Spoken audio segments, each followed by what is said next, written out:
and I'm going to read from a book of very short stories, and it's by Kevin Crossley Holland, and this is called Poor Vera. Poor Vera died while Louise was gently stroking her left paw. First Louise cried, and then she decided Vera should at least have a decent funeral. "I can't bury her here," Louise told her family friend Emily on the telephone. "You know what our yard's like, all concrete. And all her claws were pulled out before we got her," wailed Louise, "and she couldn't climb trees, and she was afraid to go outdoors." "Bring her round ours," said Emily. "We'll pick some flowers and we'll put her at the end of the garden."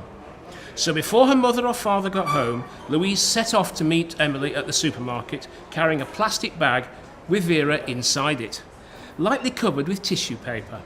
"Let's have a look," said Emily. "Later," said Louise. "We can get an ice cream anyhow," said Emily. "I've got some money, Lou." Louise carefully put down the plastic bag on an empty rack next to the cereals, and the two girls headed across the store to the freezer.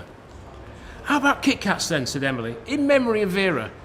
While they were still trying to make up their minds, Louise and Emily heard a shout and watched as several people gathered and bent down beside one of the checkout counters. "What's happened?" asked Louise.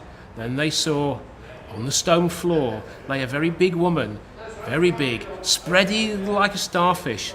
Beside her were a couple of spilled plastic bags, and there was a third bag lying right across her bosom. Poor Vera's head was just sticking out of it.